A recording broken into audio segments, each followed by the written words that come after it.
할렐루야. 오늘도 하나님 주신 귀한 생명으로 승리하는 하루 누리시길 간절히 소망합니다. 1:1 제자 양육 교재라는 책이 있습니다.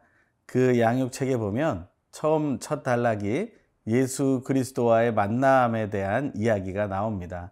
그 중에 첫 과를 보면 이런 주제를 가지고 있어요. 바로 예수님은 참 사람이시며 참 하나님이십니다 라는 주제입니다. 이것은 기독교의 교리에서도 매우 중요한 교리이죠. 여러분도 그 사실을 믿고 있습니까? 사람들은 그런 것을 잘 믿지 못합니다. 어떻게 참 사람이면서 참 하나님이실 수 있는가? 그렇기 때문에 믿는 것입니다. 반신, 반인이라면 신화에 많이 나오는 존재들입니다. 하지만 우리가 믿는 것은 참 사람이시며 참 하나님이셔서 사람의 모든 것을 아시고 이해하시며 그 약함을 치유하시고 회복시키시고 구원하실 수 있다라는 믿음입니다. 그것을 오늘 우리가 함께 나누기를 소망합니다. 오늘 나에게 주시는 하나님의 말씀을 함께 듣겠습니다. 마태복음 9장 27절에서 38절입니다.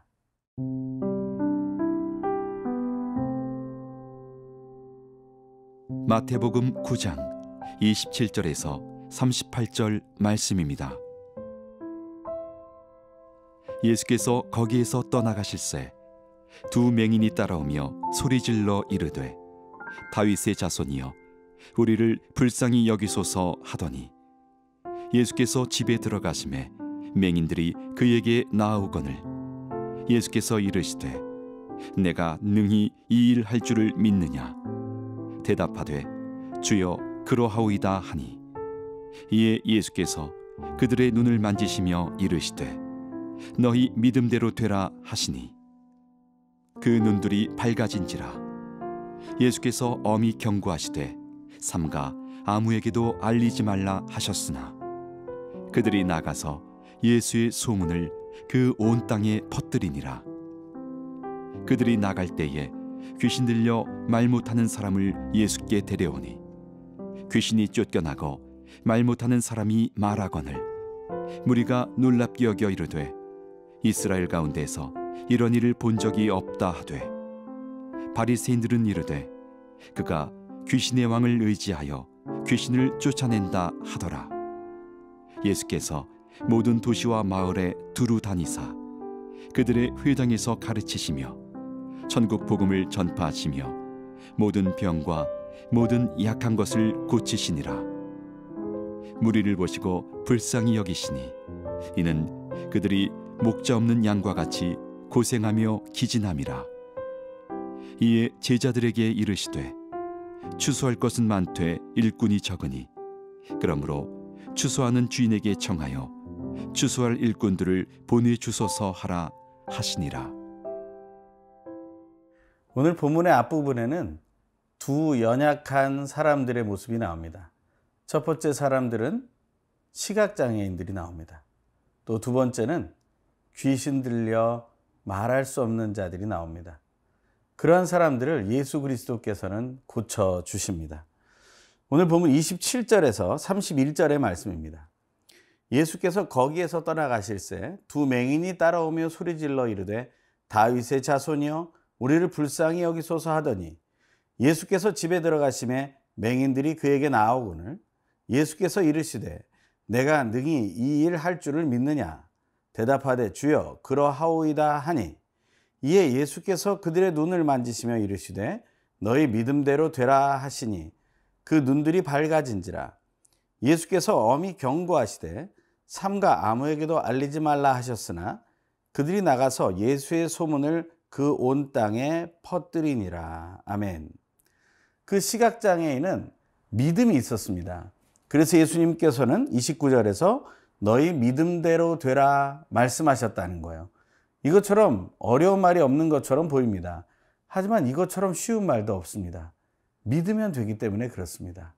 지금 이 순간에도 여러분들이 예수 그리스도에 대한 참 사람이시며 참 하나님이시라는 것에 대한 믿음에 의심이 있다면 지금 그 의심을 내려놓으시고 믿으세요.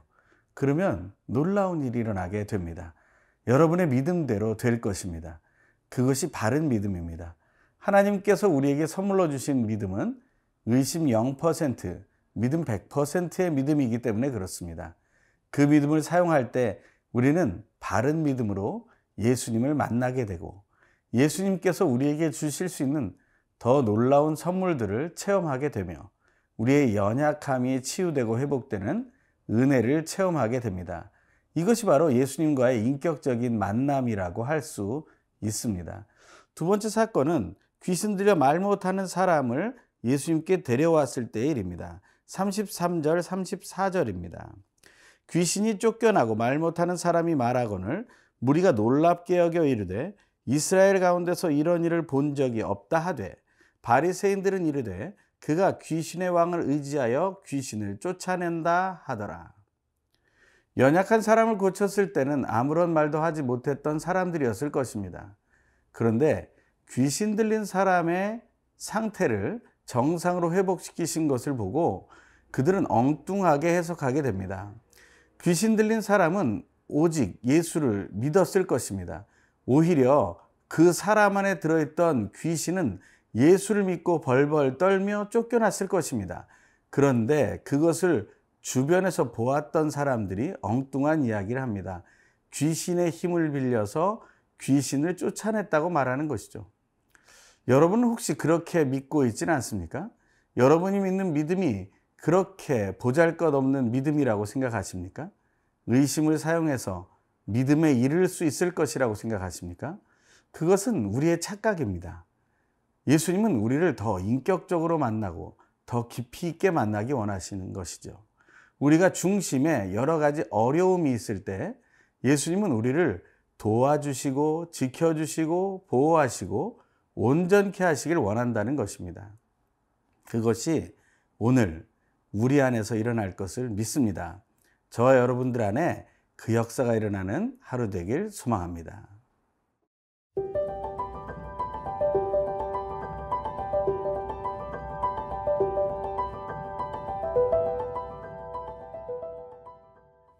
이 사건이 있은 후에 예수님께서는 어떤 사역을 하고 계셨는지를 성경이 기록하고 있습니다.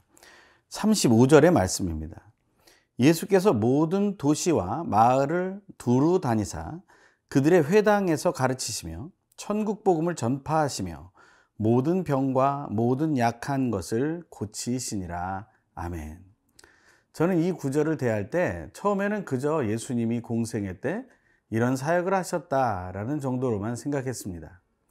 그런데 1:1 제자 양육 교제를 제가 함께 나누기 시작하면서 이 구절이야말로 바로 우리가 예수님을 인격적으로 만나게 되는 놀라운 사건을 표현하고 있는 것이다라는 사실을 알게 되었습니다.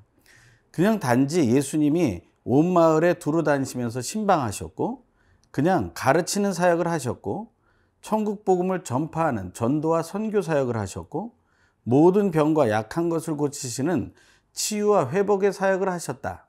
그러니 교회는 그런 사역을 해야 되고 예수를 믿는 사람은 그런 사역을 섬겨야 된다라는 정도의 이야기가 아니라 이 이야기가 오늘 앞부분에 나온 이야기처럼 시각장애인에게 찾아가시고 귀신 들려 말 못하는 자에게 찾아가신 예수님께서 바로 여러분에게 또 저에게 찾아오셔서 이 역사를 하신다라는 것입니다. 이제 제가 35절을 제가 예수님을 만났다라는 그런 믿음을 가지고 다른 표현으로 읽어 보겠습니다. 예수께서 내가 어디에 있든지 나를 찾아와 만나 주시고 나와 1:1로 양육해 주시고 나에게 하나님의 나라의 복음을 전해 주시며 나를 하나님의 나라에까지 이르도록 동행해 주시고 또한 나의 약한 것과 모든 질병을 고쳐주시고 나를 불안함으로부터 안정으로 회복시켜 주시고 치유해 주셨습니다. 아멘. 예수님이 여러분과 저를 그렇게 만나주고 계신다는 것입니다. 이것이 바로 인격적인 만남이 아니고 무엇이겠습니까? 이 사실을 우리가 믿고 고백하기만 한다면 우리에게는 예수님과의 인격적인 만남을 체험하는 은혜가 있게 되는 것이고, 우리는 그것을 당당히 우리의 간증으로, 우리의 신앙 고백으로 선포할 수 있게 된다는 것입니다. 예수님과의 인격적인 만남을 너무 어렵게 생각하지 마십시오. 예수님이 여러분이 도움이 필요할 때 찾아오십니다. 여러분이 살려주세요 외치고, 도와주세요 외치고, 함께 해주세요 외치면 예수님은 언제든지 나타나십니다. 어떤 만화의 주제가가 아닙니다. 만화의 주인공처럼 그런 것을 경험하는 것이 아닙니다. 우리는 직접 하나님 아버지와 예수 그리스도, 성령 하나님을 인격적으로 만나 체험할 수 있다는 것입니다. 그러한 믿음이 저와 여러분들 안에 충만히 넘치기를 간절히 소망합니다. 예수님은 어떻게 그런 일을 하실 수 있습니까? 오늘 보면 36절입니다. 무리를 보시고 불쌍히 여기시니 이는 그들이 목자 없는 양과 같이 고생하며 기진함이라. 불쌍히 여기시는 마음이 있다라는 것입니다. 어떤 사람에게 불쌍히 여기는 마음이 있습니까? 바로 선한 마음을 가진 자에게 불쌍한 마음이 드는 것이죠. 무언가 그 사람보다 더 많은 것을 가지고 있다라고 생각하는 사람에게 그러한 마음이 드는 것이죠. 악한 사람은 이용하려 할 것입니다. 더 빼앗으려 할 것입니다. 하지만 선하신 하나님 아버지와 선하신 예수 그리스도와 선하신 성령 하나님은 우리의 것을 빼앗지 않으십니다. 우리의 것을 더 채워주기 원하시고 우리를 돌보시기 원하십니다. 그래서 우리를 어떻게 인도하십니까? 37절, 38절입니다.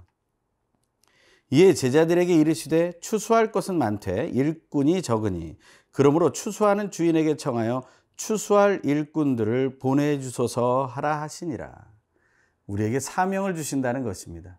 연약해서 병들어서 포기해서 할 수 없는 그러한 우리들을 다시 일으켜 세우셔서 우리에게 일을 주신다라는 것이죠. 마지막 때의 사명은 무엇입니까? 예수님과의 인격적인 만남을 선포하십시오. 그 기쁨을 드러내십시오. 그래서 많은 사람들이 여러분이 예수님과 함께하고 있음을 알게 해 주십시오.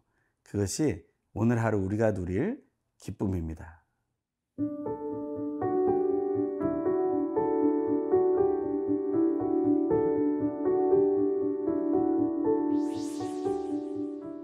먼저 우리를 찾아와 주시어 사랑을 베푸시는 하나님, 우리 속에 있는 예수님에 대한 모든 왜곡된 기준들이 하나님의 말씀을 바르게 묵상함을 통해 예수님의 마음을 품는 기적이 일어나게 하여 주십시오.